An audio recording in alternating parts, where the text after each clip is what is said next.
আসসালামু আলাইকুম বন্ধুরা, আজকে আবার একটা রান্নার ভিডিও নিয়ে আপনাদের সামনে চলে এসেছি। Nishat kitchen and blog channel আপনাদেরকে অনেক অনেক অভিনন্দন ও ভালোবাসা আমার তরফ থেকে। বন্ধুরা, আজকে আমি রুই মাছ দিয়ে, ডাঁটা দিয়ে, আলু দিয়ে তেল ঝাল রেসিপি বানিয়ে আপনাদের সঙ্গে শেয়ার করব।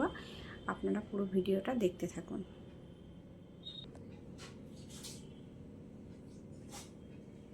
এখানে রুই মাছ কেটে দিয়ে পরিষ্কার করে লবণ হলুদ মাখিয়ে নিয়ে ডাঁটা আলু পরিষ্কার করে কেটে ধুয়ে নিয়েছি।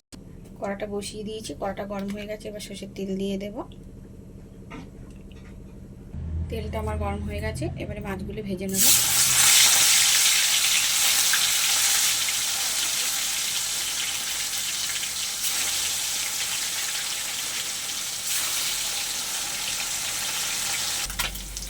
এবারে মাছগুলো আমি একটু উল্টে দেব।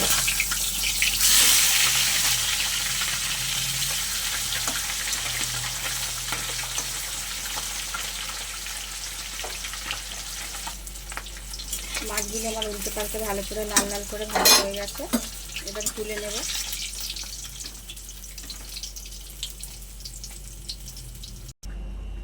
এবার ওই মাছ ভাজা তেলের মধ্যে দিয়ে দেবো পেঁয়াজ কুচি আর লঙ্কা কুচি।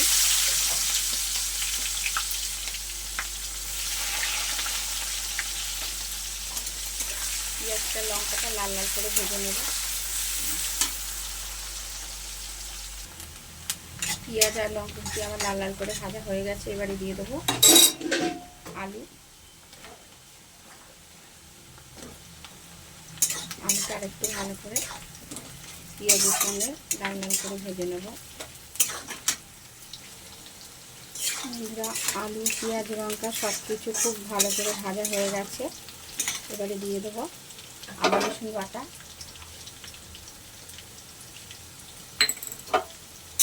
আদা রসুন বাটা আলুর সঙ্গে একটু ভালো করে ভেজে নেব যাতে গন্ধটা না থাকে।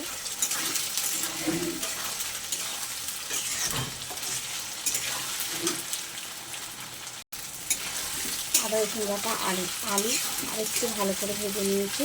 এবারে দিয়ে দেবো কিছু গুঁড়ো মশলা, হলুদ গুঁড়ো, জিরে গুঁড়ো, কাশ্মীরি লঙ্কা গুঁড়ো, সানরাইজি লঙ্কা গুঁড়ো আর ধনে গুঁড়ো।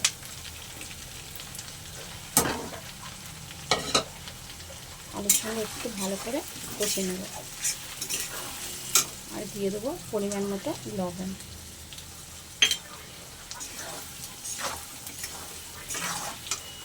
অল্প একটু জল দেবো, দিয়ে মশলাটা ভালো করে কষে নেব।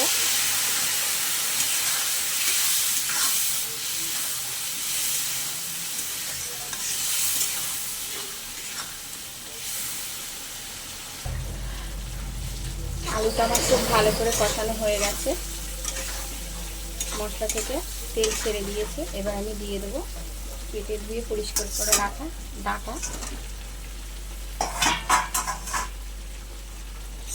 আর আলু একটু ভালো করে কষে নেব।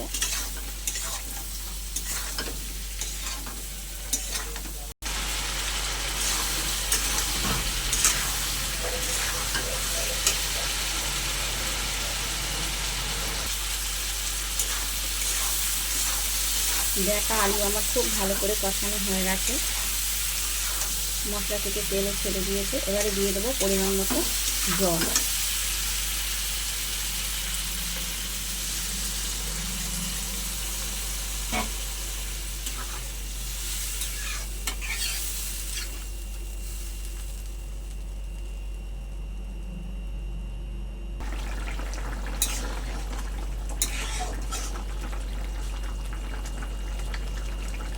ডাঁটা আলু আমার খুব ভালো করে সিদ্ধ হয়ে গেছে। এবারে ভেজে রাখা মাছগুলো দিয়ে দেব।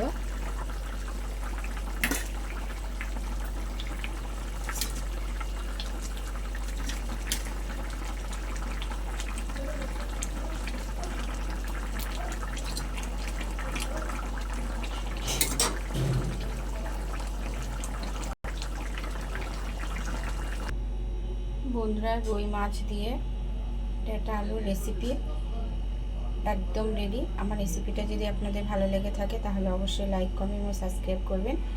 সাবস্ক্রাইব করে বন্ধু হয়ে পাশে থাকবেন। ধন্যবাদ।